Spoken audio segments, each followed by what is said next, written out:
E aí, pessoal, tudo bem?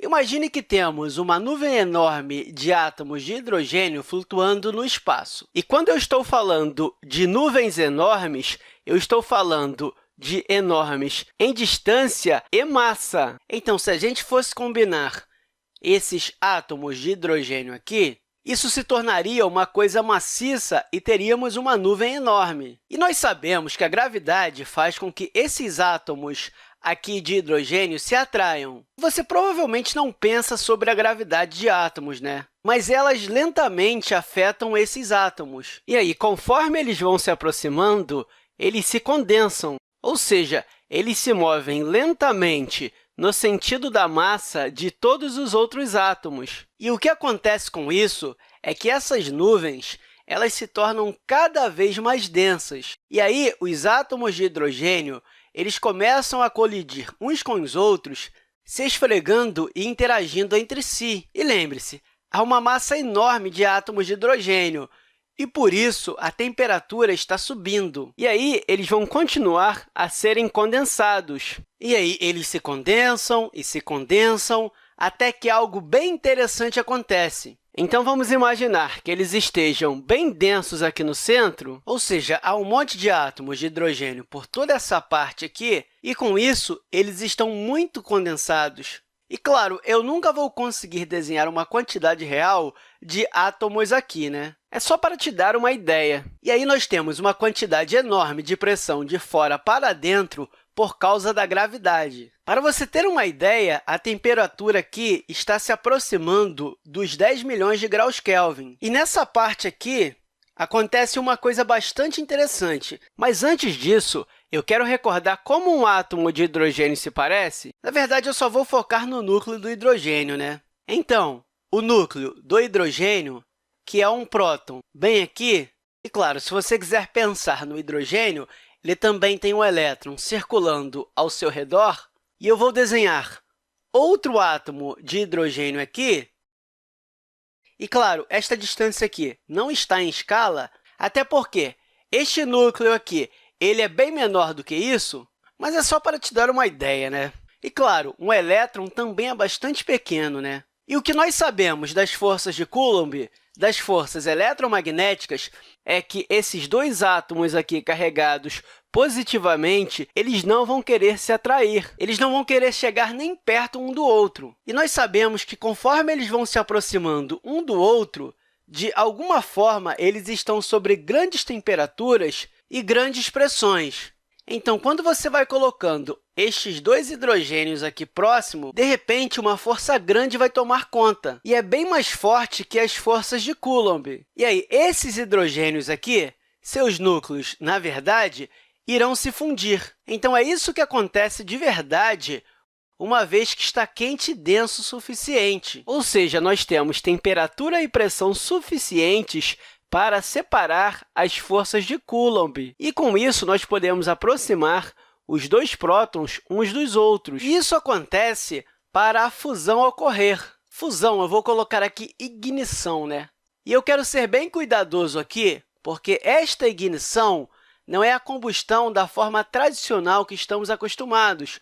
Ou seja, não é aquela que você está queimando uma molécula de carbono na presença de oxigênio. Ou seja, não é combustão, é ignição. E a razão pela qual é chamada de ignição é que, quando dois desses prótons ou dois desses núcleos se fundem, o núcleo resultante tem uma massa um pouco menor. Então, no primeiro estágio, você tem esses dois prótons aqui se aproximando sob muita pressão. Obviamente, isso não vai acontecer apenas com a força de Coulomb. Há pressão suficiente e, então, a forte interação os mantém juntos. Um desses dois caras aqui se degrada em um nêutron, e a massa resultante do próton combinada com este nêutron é menor do que a massa de cada um próton original. E esse pouquinho de massa resulta em um monte de energia, mais energia. E essa energia é o motivo por que chamamos de ignição. O que essa energia faz é que ela provê um pouco de pressão para fora. Dessa forma, essa coisa aqui não fica desabando, uma vez que temos pressão suficiente. Ou seja, a fusão ocorre. E aí, essa energia traz pressão para fora para equilibrar o que agora é uma estrela. Então, nós temos, na verdade, ignição no centro. Nós ainda temos todas as outras moléculas tentando entrar. Isso gera pressão para essa fusão e ignição. Agora, no que o hidrogênio está sendo fundido? Bem, o primeiro passo da reação, e claro, aqui eu estou fazendo o tipo mais simples de fusão que acontece nas estrelas. Então, o hidrogênio se funde em deutério, o que é outra forma de chamar hidrogênio pesado. Isso aqui ainda é um hidrogênio, porque nós temos um próton e um nêutron. Ainda não é hélio, ou seja, ele não tem dois prótons. Mas aí o deutério continua se fundindo e, eventualmente, nós terminamos com hélio. Se você consultar a tabela periódica, você sabe que o hidrogênio, no seu estado atômico, tem um número atômico 1 e também tem uma massa de 1, mas ele está em processo de fusão. E aí, ele vai para hidrogênio 2, que é o deutério, que é um nêutron, próton e são dois núcleos, e que, eventualmente, se funde em hélio. Eu não vou explicar esta reação, mas, por definição, o hélio tem dois prótons e dois nêutrons. E, claro, nós estamos falando especificamente do hélio 4. E aí, esse isótopo de hélio ele tem massa atômica de 4. E esse é um processo que vai liberar muita energia. Isso porque a massa atômica do hélio que é produzida é um pouco menor do que 4 vezes a massa atômica de cada um dos hidrogênios componentes. Então, toda a sua energia de fusão, sob uma pressão super alta e uma temperatura super alta, impede que a estrela desabe.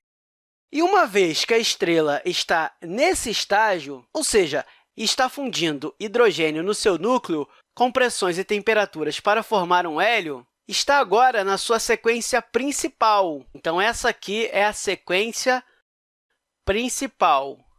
E é, na verdade, onde o Sol está exatamente agora. E o que acontece se não existir massa suficiente para atingir este nível? O que eu posso dizer é que existem coisas que não alcançam o limite necessário para se fundir completamente em hélio, ou seja, há coisas que não se fundem nesse nível e, portanto, não geram calor. Ou objetos menores que alcançam essa imensa temperatura e pressão, mas a fusão não está acontecendo de verdade dentro do núcleo, algo como Júpiter, por exemplo. Ou seja, você precisa alcançar o limite da massa com a pressão e temperatura tão grandes por causa da massa pesada que você começa com a fusão. Agora, quanto mais perto você está dessa fronteira, mais lentamente a fusão ocorrerá. Mas se você é supermassivo, a fusão vai ocorrer muito rápido. Mas essa é só uma ideia de por que as estrelas se formam e por que elas não desabam sobre si mesmas. E por que existem estes tipos de reações de fusão acontecendo no universo. E no próximo vídeo, nós vamos falar o que acontece quando o combustível no núcleo começa a acabar. Mas é isso aí, pessoal. Até a próxima aula!